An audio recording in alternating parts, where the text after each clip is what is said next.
Namaste, everybody. Welcome to the foundationmethod.com. I'm Cam, I'm the host, and we're back with another transformation session where we talk to some amazing people about their life transformations so that they, what they needed to practice so that, to get the transformation and eventually end up living well in their lives. And today I get the honor and the pleasure of talking to one of my colleagues and my mentors from the yoga world, Suzie Kellett, and she's going to talk to us a bit about her journey. So yeah, Suze, over to you. Tell us a little bit about yourself. Well, so a little bit about myself. So previous to my current occupation in yoga, I used to be a police officer for about 13 years. Bit of a change. And yeah, in that I actually spent the last 8 years in forensics, so in scenes of crime. And I got quite sick the last couple of years I was doing that work and didn't really identify what was actually going on with me physically, mentally. Didn't have any kind of association to that or any guidance with that. And but eventually I ended up leaving. I ended up medically retiring, and I was actually practicing yoga for those last couple of years in the police service. And when I was, off on sick leave, long-term sick leave prior to retiring, I devoted a lot of my time to yoga and found that the benefits, I could really feel them. It was making an amazing difference. I was like, what is this? I need to discover more. Which eventually, led me to exactly where I am today, teaching yoga. And I'm a yoga therapist now and facilitating on teacher trainings. Yeah, loving it. You're, I guess you're, hot property as far as the Yin teacher training goes in Brisbane at the moment, especially since COVID, which is really great news. Oh, yes.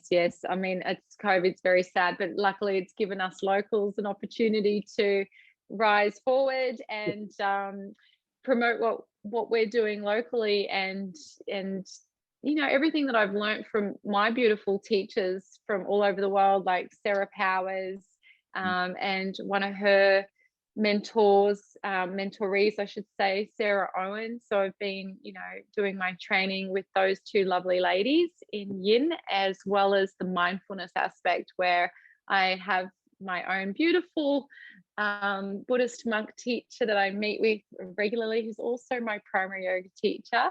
So so I'm moving down that path and have done for a few years now, which has been really, really beneficial to my healing journey as well. Oh, that's awesome. And so my memory of us meeting back at the gyms years ago, I was finishing off my teacher training, and I asked you to be one of my mentors because I needed to have a mentor to observe me teaching, and I remember coming to your classes and you get me up to teach Asana A, and then the next week it'd be Asana B, and then I had that distinct memory of jumping up and expecting to teach, I think, lunges and something else, and I started off the class and you just went, keep going, and I was like, awesome, like this is great. And and after that, we became mates and colleagues. And does that sound kind of, is that what you remember? Yeah, it sounds pretty good to me. I remember, from my point of view, you were always this really like awesome kind of, I don't know, your charisma is and has always been and is today, I don't know, just so engaging to me. You're so kind, and that your face is so, just stands out amongst others as a friendly face and someone who's, humble in the sense that you're so keen to learn and, open to the many teachers that come your way as well to learn off them. But yeah, I remember that. And I just remember that day when you said, keep going. I was like, man, he's so got this. He's going to be an amazing teacher. Like, you know, I don't know what I can do for him. he's got this. I'll go to his classes. I think there was a Yoda quote or something. It's like, the student is now ready, or something. There was something. I was like, oh, Star Wars fan, this is awesome. That's it. Yeah. That's it. Yeah. And I love that about you as well, that we have that connection. And you introduced me to Joseph Campbell. Thank you very much. Yeah, no worries. Yes. No worries. Pass that on too, by the way. Yeah, no, absolutely. You've been a very supportive teacher, and somebody I learned a lot about with the anatomical side of the ability of teaching, and something I wanted to develop and grow. And then later on, you know, through sort of managing studios, I had opportunities to bring you on site, and which I was really happy about, just because I knew, you know, how much passion you've got, how much amazing knowledge and real life wisdom that you bring to your teaching, rather than just knowing stuff. You've got, you know, real life application, and also you're fun and you enjoy play, which makes, you know, things that can be, you know, quite tedious like anatomy, actually fun and enjoyable, which is, you know, that's something that, you know, that's a task, but you nail that. So that was one of the reasons I, you know, wanted to get you on, and all the students just fell in love with you. So you know, it's always been a real honor. Today's chat, I like to talk about the transformation that goes on with people, of the recognition of something needing to change, that I guess you spoke a little bit about, and then the things that you needed to practice to get the transformation, to then have the experience of living well, as you are in your life these days. So I guess to begin with, you know, the story of Suzie, you know, prior to the transformation. So those years, I guess probably it would have been the last few years in the police force leading up to the transformation. Can you speak a bit to that? Yeah, I would love to. Mm. You know, ever since I was a young person in high school, and I grew up in Sydney and went and did all my schooling in Sydney. I always had this dream back then that I wanted to become what they call police rescue in New South Wales. So police rescue to me back then was, you know, kind of a 50%, you know, paramedic, 50% police officer. So this was just a huge dream. And, you know, it was pretty early into my marriage that there was this massive recruiting drive in Queensland for, you know, people to join the Queensland Police Service or the Queensland Ambulance Service. So I was like, well, they don't have police rescue up here. So what I might do is, you know, just apply for both. And it just so happened I got into the police service sooner through the application process.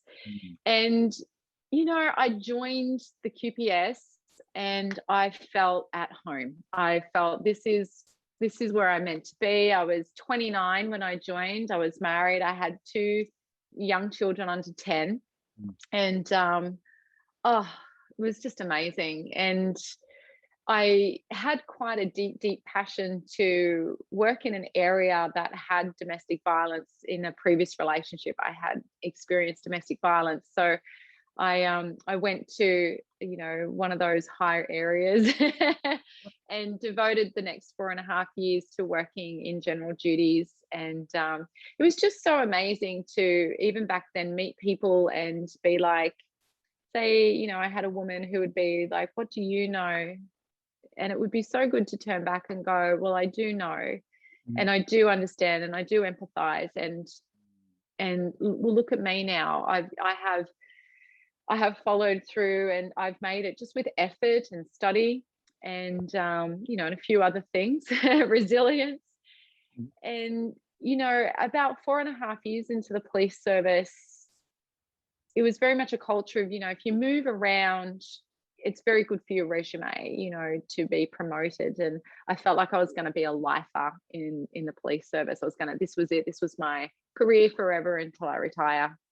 So at about 4.5 years in, I went and joined, applied and got in. So it's, you know, it's an application process, and got into scenes of crime. And yeah, I just really loved it. It was a great job, but a very challenging job.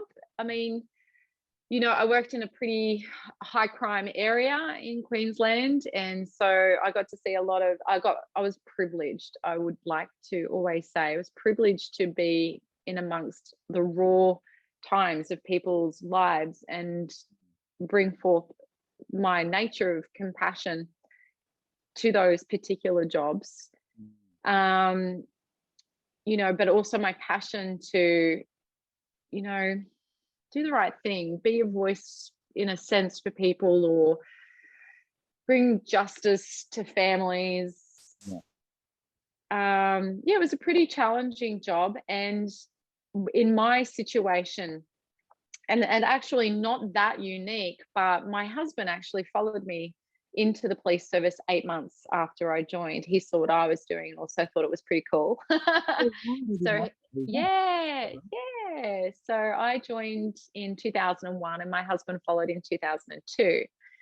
And eventually, you know, a few years down the track, and I was in scenes of crime for about 18 months at that time, my husband applied. So we had a child together whilst I was in the service. And we found it very convenient for us as parents to be able to work in the same office, but due to the fact by that stage we had 3 children, we needed to also be parents. So we would work opposite shifts and kind of leave the little one in the car, and he would drive in, and at shift changeover I would, you know, leave him in the car, get in the car and take him home. So our children always had a parent, but it did take its toll on our marriage. But yeah, that's big.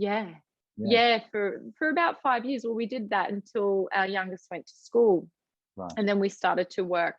That way we then started to work our shifts in a bit better by the time it was at school, so we could spend more time. And we got back on track in the relationship with that too. But, you know, I suppose parents do that. But, you know, I suppose with life, and I had a very terminally ill father as well. And I suppose I had a lot going on, and I always played a lot of sport, and I'd hurt my ankle and I couldn't play netball again. And I used to be a smoker, terrible. And I quit smoking because the disease my father had was to do with smoking. So I quit smoking and I started to take up running.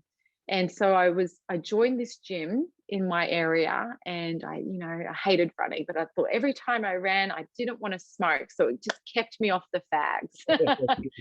And in this gym, they had yoga class. And I was like, all my life, I'd wanted to do this thing called yoga, but there was no yoga at that time where I was living. It wasn't in my area. So my closest gym at where I was living was a 20-minute drive. And so I just jumped on this yoga train and was like, wow, wow, it's like I'm meant to be doing this, like the police service kind of thing. I'm meant to be doing this. And so I just kind of took up those two things, you know, running and yoga. And so with a lot that was going on in my life, I found it was really helping, this yoga thing, but I didn't understand that I needed to keep going to classes regularly. And so I was a little sporadic, you know.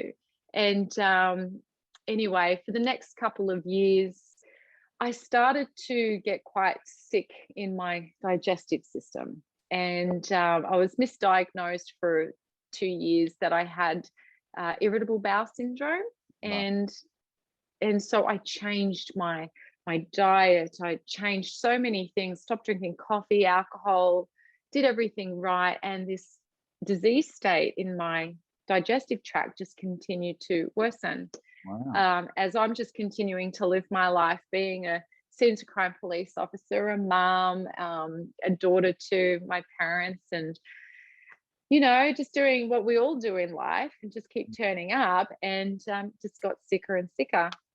And then eventually, after 2 years of being misdiagnosed, I was diagnosed with gastroesophageal reflux disease. So basically, I was just being burnt from my esophagus right through to the very end, if you know what I mean. And it was only, you know, my specialist at the time said, you know, you're only about 6 months away from an ulcer. And later on in life, I have come across the devastation of ulcers, with people who've had perforations. And so I, took up, through discussions with, my doctors and things like that, I realized that what I was really stressed. So I took up my yoga a bit more, took up therapy with a psychologist, but, life still happened. And eventually I was diagnosed with post-traumatic stress disorder, because even though I was trying to change my lifestyle, I still worked within a culture that didn't support the change. So, I needed to go really part-time, but the best part-time I could get was working 3 less shifts out of a 28-day roster.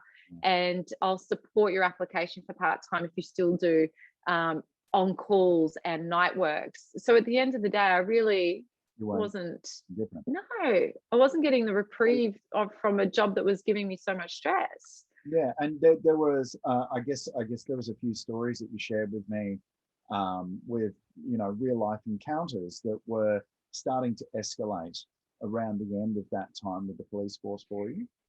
Yeah, that's right. That's exactly right. I had some pretty high media jobs, that would compound, I suppose, the exposure to trauma from what I was seeing. I mean, throughout my career, I easily recall shifts where I had 3 suicides in a row, or 3 fatal car accidents in a row that I would attend, house fires where people perished. Yeah, things like that. That was like, you already had, like, if you look at the emotional barometer, the barometer is pretty full, and then having this extra load on top, with the encountering of regular trauma there. Yeah, look, even now, some of the physical responses from the gastroesophageal reflux disease literally can present itself while I even talk about it. I mean, it's taken me 7 years to be able to talk about it and not cry, which is it's very nice to be able to do. So it's a lot safer to talk about it for me these days as well. So it's a great opportunity. And thank you. It's my pleasure. It's nice to be at a place where, maybe talking about it can inspire people to make a change for themselves as well, because this was a real key thing for me, was that I would be, let's say I would be shifting the blame of why I wasn't well on everything else but the truth, because I had a job that I loved and I didn't want to lose that. Yes. So it must be this, it must be that, it must be something else. Externalizing it. It must be my sick dad, or it must be I'm a busy mom, but the reality actually hit when my father was stage 4. So my father didn't have very long to live, and I decided what a great time to actually take some long service leave and spend that with my dad. And so but I actually felt I was feeling better. All I did different in my life was I took a couple of months off work. Wow. And I had been at this stage on medication for my gastroesophageal reflux disease for a number of years, ridiculous amount, like 5 or 7 years, something like that, like a long time, with, annual endoscopies and, up the bum, down the throat. And it was just progressively getting worse. And I had my psychologist saying to me, I think it's your job. I had my doctor going, you need to make some lifestyle changes. So I was trying to go part-time and all that. But when I took that a significant time away from work, my stomach started to heal. And that was a real light bulb moment for me. I was like, okay, time to face the truth and look at what I didn't want to look at, which was, oh my God, it's the job I love. And you know what's interesting? I think you've just segued into it. Like my question is, what happened next? It's like, you've taken this pause, and then the issues are surfacing because we're not overly busy. we're not distracted, and they just, it's like that old thing, people work their ass off and they go on a holiday and they get sick for the whole holiday. It's like the body's like, yeah, man, like it's time for me I got to recover, mate. Like, and it's like, it's my time. And so it's a common story. So that is I guess the what happened next. So I guess that takes us into the next bit, which is, what did you do at that stage once you'd had that light bulb moment of like, here's the stuff? What did you do to get to start creating the transformation that you were looking for at that stage? Did you know, or was it just an organic process? Do you know, it wasn't, there was a lot of denial still, because I just wanted to do my job. I loved it. I worked so hard at it. I was very privileged to do the work that I did, and I always look at it as a privilege.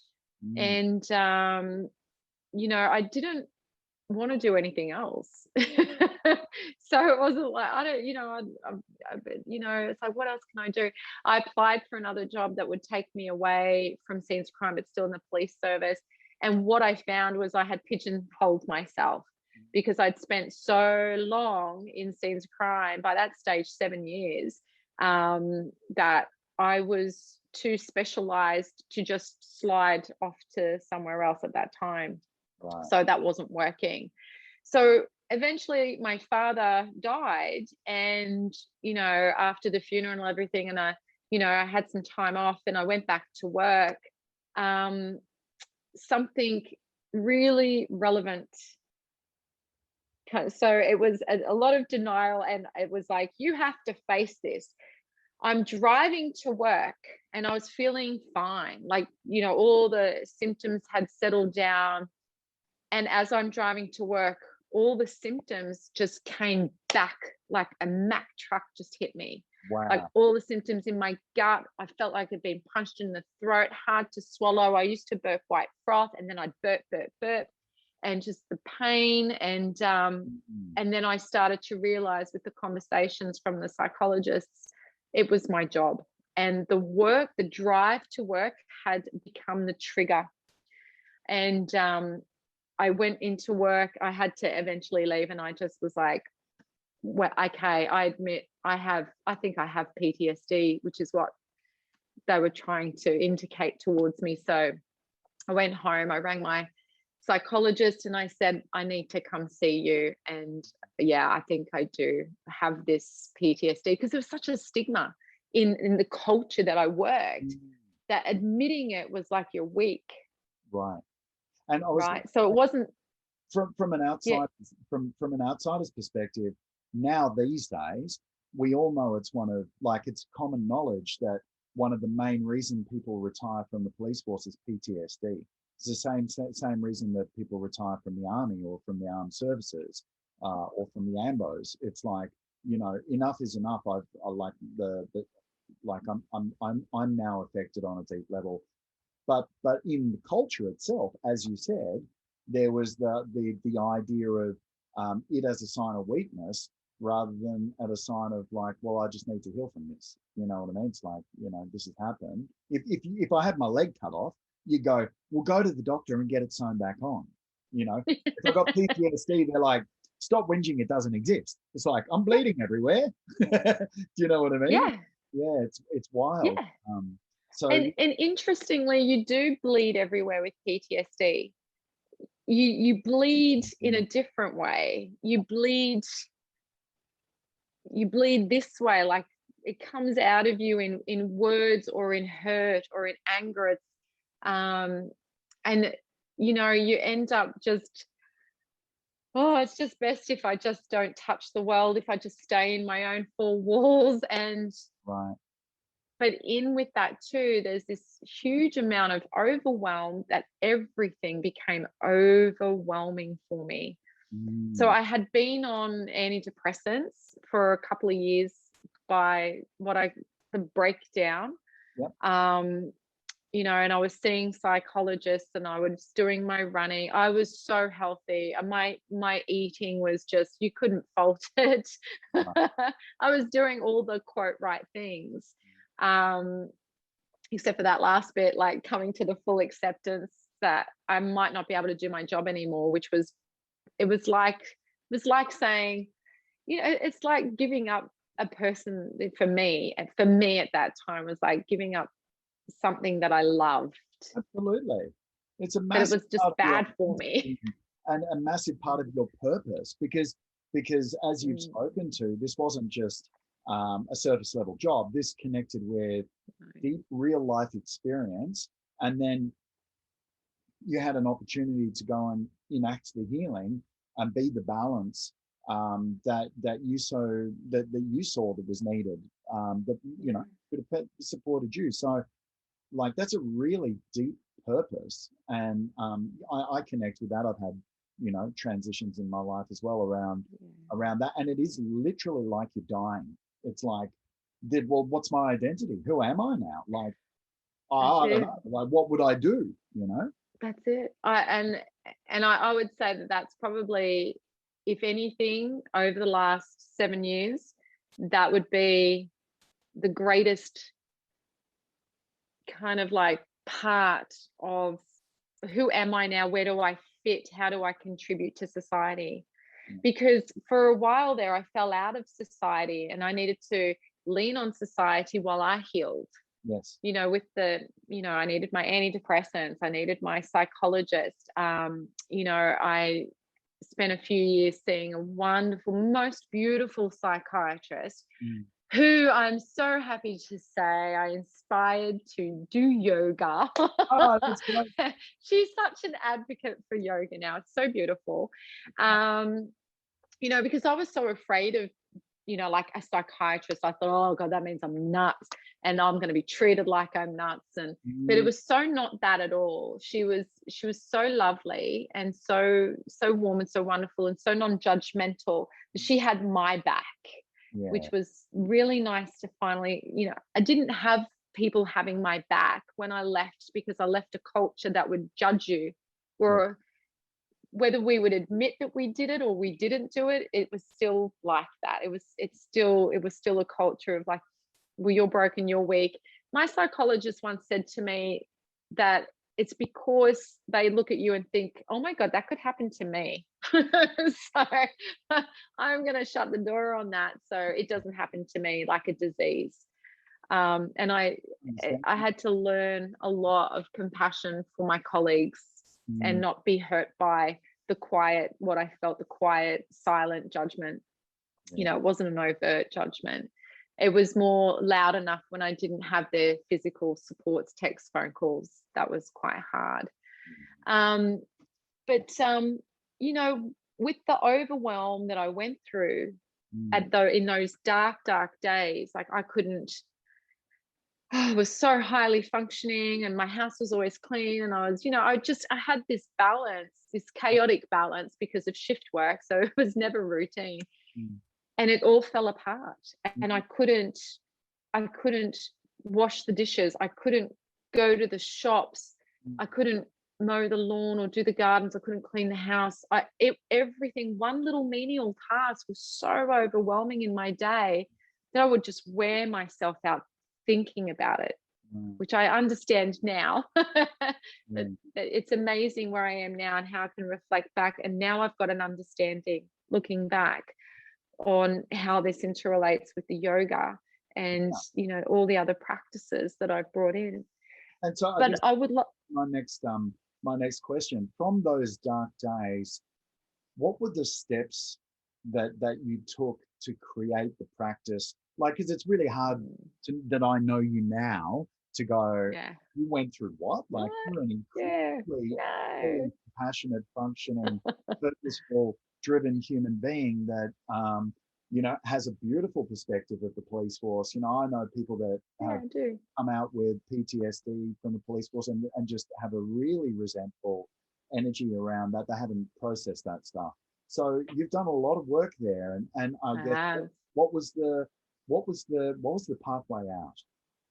Oh, well, the first pathway out was and I always say this, the antidepressants and the psychotherapy I was receiving got me into my yoga pants threw my hair up in a bun. Yeah. And in those darkest days, we'd had a Bikram studio open up in about 20 minutes away from me. And that was all that was available. That was like a little bit beyond the gym yoga. Yep. And I joined up, and it was like a warm hug. But I could be just me, because it was Bikram. I could walk in, lie down, they come in. I didn't have to look at anyone. The hardest thing I had to do was look at myself in the mirror, and then lie down at the end, and then just head down, walk out. So I always say the antidepressants got me dressed and my ass in the car, and I just went into the car, arrived, did the yoga. But the yoga became the medicine. The antidepressants just got me there to the class. But like a medication, I quickly learned that to have the benefits, I had to keep going regularly. So the practice taught me that. So I just kept turning up. I had started Bikram while I was still in the police service, but because I was already at this studio, because I remember going there sometimes straight after work in my uniform, having a little chiro adjustment. They had a chiro center there as well. And then, but I found even the yoga was, no offense, chiros, better than the chiro. No offense, anyone. But yeah, so that was the beginning. That was the beginning of the way out. And then when I was on work cover and having this light bulb that, whoa, this stuff, it's the medicine. It was like a little environment that would give me little triggers, right? When, with PTSD, it's a lot about triggers. And it would give me little triggers, but with the guidance from a voice that was the teacher about how to breathe. And it's like, whoa, there's something in the breath work here. It's like the pose, it's challenging and it's triggering me. But the focus, the awareness through my gaze and my breath was the true medicine. And so I thought and being evidence-based, I'm like, man, there's something to this. So when I was on my work cover, in the early days, I spoke to my case officer, and I said, look, I'm finding this yoga is really, really helping. I've been practicing for a few years by that stage. And I said, look, I want to know more. I want to go and do a teacher training. Is that okay? And they're like, we support you because it's for your, your mental awareness, and, the yoga is great, go. And so off I went and did my first 200-hour teacher training. Yes. Not to say that too didn't trigger me every single time I showed up too. Yeah. And it's interesting because I was in the midst of my big transformation stuff, and I reckon at least a dozen or 2 dozen of some of the most killer yoga teachers that I've ever met in my life have shared this story. I was so messed up when I did teacher training. Messed up. So messed up. And that shit just processed everything. I was in tears every day. And by the time it finished, I was like a cooked, brand new, resilient, insightful, it was one of the biggest gifts in my life, But certainly that was one of the, that's how it worked for me as well. So yeah, cool. So that was kind of that gave you the understanding of the formula of what was happening that you were organically experiencing along the way. Yeah. And so how did you 100%. How did you I guess when you get that big inspiration and epiphany and you've joined all the dots, and then you get into the yoga teaching world and you're doing 20 classes a week and you're traveling 5.5 hours in a car driving from spot to spot and doing that and having yoga teacher burnout and doing all that just to pay the bills and make it work. How did you stay inspired to keep moving forward on this? Because this transformation was taking place in your life at that stage, but how did you stay inspired to keep going?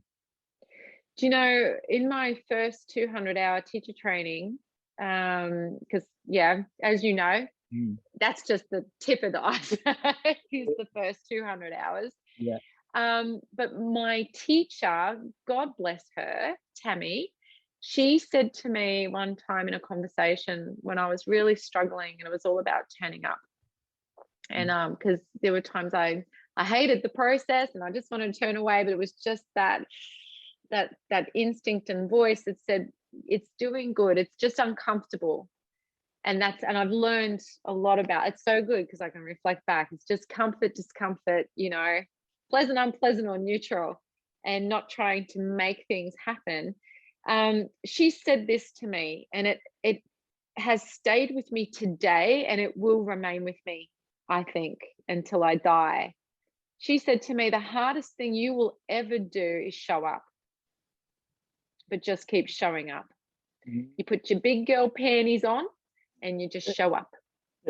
And you know what? And conditions, that was the one you left the teachers with at the 200 hour that we did together. Practice in all conditions. Practice in all conditions, pleasant, unpleasant, neutral.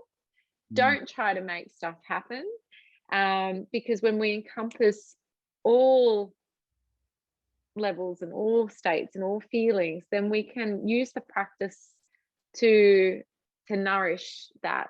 You know, one of my favorite teachers, Thich Nhat Hanh, talks about that, you know, about reaching down, and at the same time as like anger or sadness or grief or joy and or desire, whatever, reach down and pick up loving kindness and hold that in the same space, and let those two support each other. Don't let anger be by itself. Anger can be a tool to guide us in away from something towards something else. So listen to everything. But yeah, most importantly was always just keep showing up. Like even today, things are, I'm still working through education, and something that we spoke about before about who am I now? Because I'm not Suzie the police officer anymore. So who am I? And well, I don't know that I actually have an answer for that, because I think it's evolving all the time. And it's an identity anyway, and I've learned non-attachment. Don't attach. That's part of the lesson anyway. Like that's the, I guess that's the that kind of segues nicely into the next question, which was so you stay connected with your inspiration, through just showing up and just doing the work that's in front of you, which is beautiful, resilient teaching. And something that I really got and connected from you as a fellow teacher, and you really inspired me to embrace that as well. I always had a really good, strong work ethic, but it was just nice to meet a kindred spirit in that regard. But then, how did you, I guess, notice that your life was starting to become different from, besides, of course you've changed career at that stage, and of course you're, growing different modalities to hand back the gifts of this wellness journey that you're on. But I guess, what were some of the signposts that were starting to come up for you that you were like, oh yeah, that's different, or I'm responding to that differently, or do you know what I mean? Like, what were some of the things that were starting to come your way that were giving you indications that there was healing and growth going on? I think my healing took a serious turn for the better when, so in the first few years, trying to remain functional and so in love with yoga and wanting to share it too. Yes, I was busy. So filling up my time with classes just to share the magic and pay it forward, I suppose, and earn a living. Like, wow, when you can stand there and say, I'm a full-time yoga teacher, I mean, wow, and I love what I do, so I'm not going to really work. That was an awesome moment. However, there was points along my journey. So a few years after I medically retired from the Queensland Police Service, I was diagnosed with breast cancer. And fortunately for me, it was stage 1. And so it was a lumpectomy and 6 weeks of radiation and medication.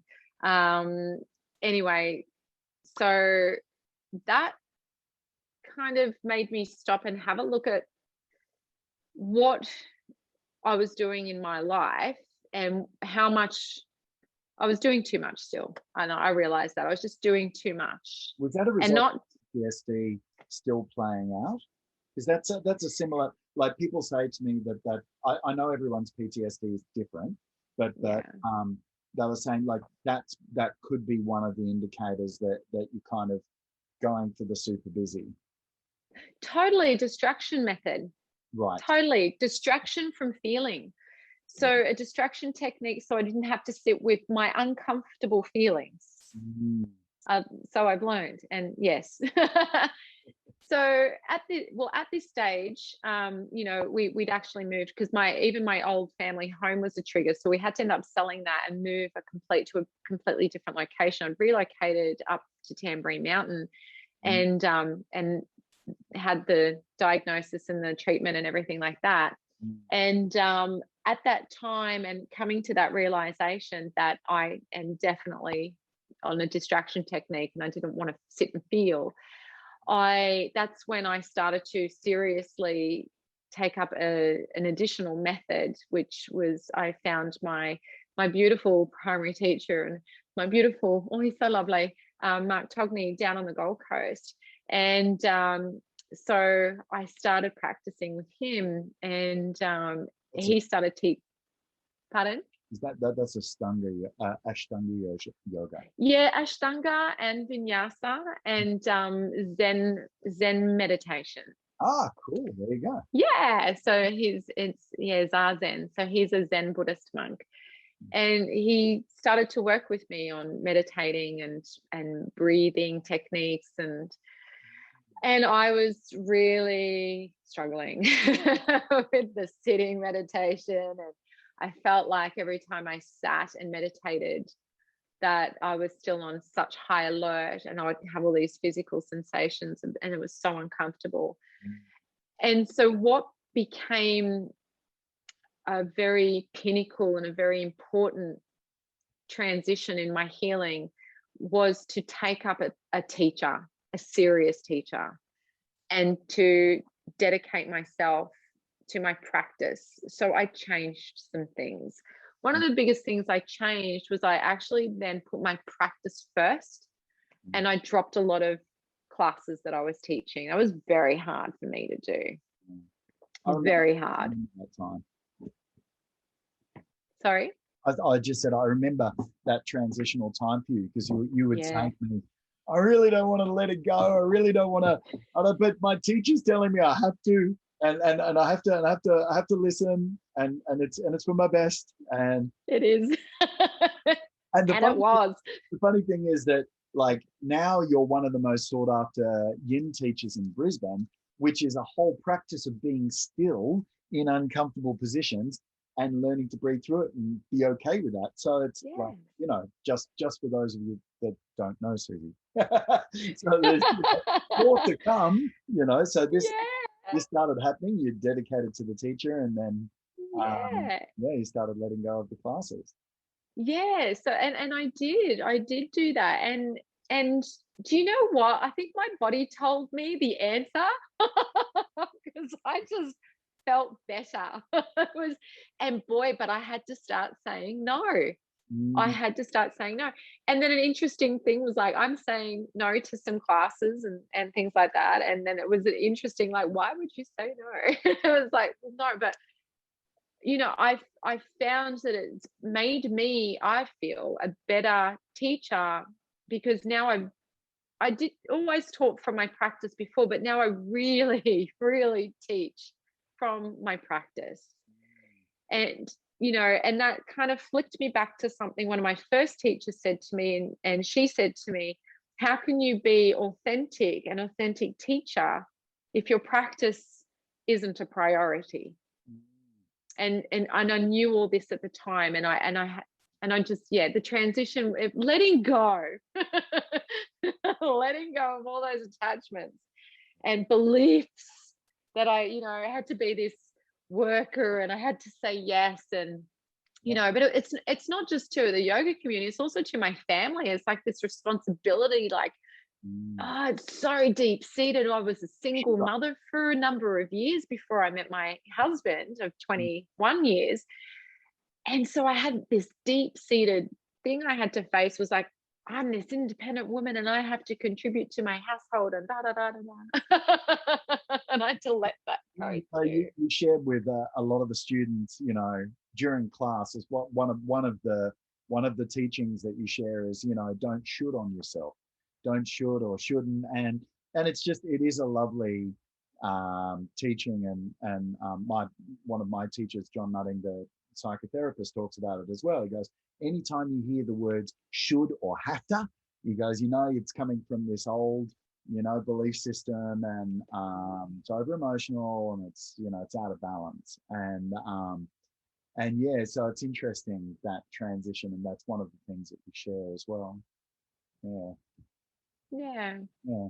And And what is the, I guess, you know, I mean, this translation is the transformation is going to continue on, because you're yeah. doing occupational therapy at uni, Yes. and continuing Yes. study there. So like, it's like, you know, the continuing evolution of discovering the gifts that you're going to be handing back, you know, and all that stuff is going to continue. But I think what I guess what's interesting for people that don't know you is like, you know, now after there's, you know, significant amount of healing and transformations occurred, like, what's life like on this side of the fence, you know, looking back, like, you know, you've said that you've kind of embraced you know, the letting go, and you've embraced, Yes.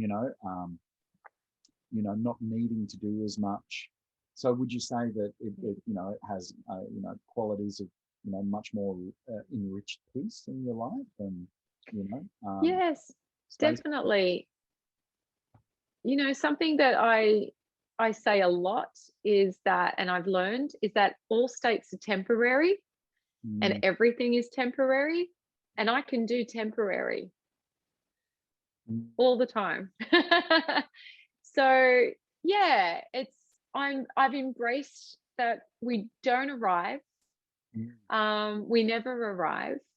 And if we are attaching outcome or expectations to outcomes, we're just setting ourselves up for that disappointment.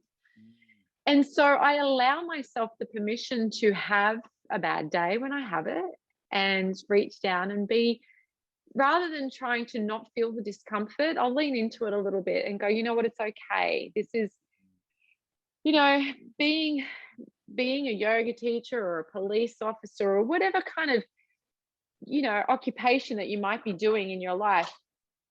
There's also this external perception that you've got this, you've got everything under control because you're doing that kind of occupation, so your head is screwed on and you're good. yeah. And it's not the case. It's that we're all human no matter what we're doing, and we're going to have ups and downs. We're going to hit you know, bumps in the road, emotionally, psychologically, physically. You know, illness is still, we're not immune to illness. Yeah, body um continual decay, as we say. yeah, still gonna, No. we're still deteriorating, you know, these wrinkles aren't stopping. The gray hair's still coming, you Yeah. know, but the yoga is certainly helping me keep the joints fluid. But Yeah. yeah, but that would be the difference between, let's say, the, you know, then to now, is the mindset, and that mindset has come with practice. Yes. So the dedication to the practice, this is what I love about yin yoga Mm, specifically, mm, is that we can nourish our bodies, and at the same time we can nourish our mind through the meditation, so we can have these little sweet spaces where we can lean into the discomfort with the physical, mm, and then sink into the breath to calm the mind, and mm, then have that synergistic relationship mm, between all those aspects of self, or all those layers of self, you know, and we can just come in and out of that and move, and then go in and sit again. And so in life, if I transition that, say, the yin practice, mm, it's like transitioning parts of your day and then sinking into that part of the day and leaving that other stuff behind. But that's a practice. That's still the practice. It's not perfect. No, no, absolutely. And that's it. I think it's good for people to know, it is, it's a regular practice. It's a daily practice. It's a discipline, without like the negative word discipline. It's just turning up, right?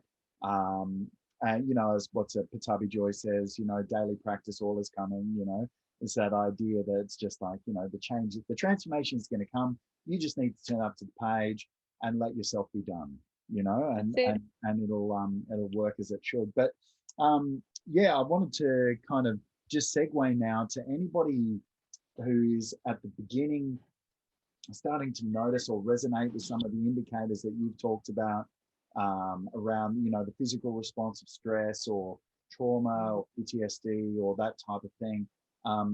If there's like, I guess, a few little gems of wisdom, 3 points of advice, or, words of wisdom that you would hand back to your former self, or somebody who's at the beginning of this journey starting to go, I'm watching this interview and I've got some light bulbs going off. What would you say to them? What were 3 things that you would hand back to those people? Yeah, place some space and listen to what your body is trying to tell you. You've been given the gift of this vehicle, and we are in such a world where we're so external with distraction outside of ourselves that we disassociate from that feeling of self, from the aches and the pains, or from this or that or the other. I would say have a few minutes of coming home to yourself, whether it's just sitting and just following your breath and just checking in, what am I experiencing in the physical? Is it pleasant, unpleasant, or neutral? And, be okay with all those layers. The other word of wisdom I've already shared, the hardest thing, and it's not mine, but I like to share it. Yeah. The hardest thing you'll ever do is show up. But that's all you've got to do, is just show up in all conditions and then just see what happens. Yeah. And the third one I've already mentioned, my favorite, everything is temporary. Yeah. So you can do temporary. You've got this. Yeah. What's the worst that's going to happen? Yeah. No, it's great. Yeah. Thank you. And well, I would love to have you back at some other time to talk about. Yeah, that'd be great. About other things, and it's always great. We could talk under wet cement if they let us. So like, oh yeah, I like to try to keep these guys for about an hour. So I'm going to wrap it up. But thank you so much for your time and all your energy and your wisdom, and thank you for authentically sharing your story. There's people out there that really need to hear it, and I hope they get to hear it, and I hope they get inspired to just do what's needed and to show up for themselves like you did. So it's always a pleasure, and it's been an honor just knowing you and hanging out, and I hope we get to connect again. So the feeling is so mutual, Cam. Thanks for having me today. And, for those of you at home, if you've enjoyed watching, go through to foundationmethod.com. There's a free training on there where I talk about 6 of the biggest problems and high quality solutions I found on my journey to wellness. And then there's also the programs there, which I can avail to, help mentor you through on a personal level, or on a group level, or if you want to do it yourself, that's available as well. So thanks for coming by, and namaste, and we'll see you next time. Namaste, everyone.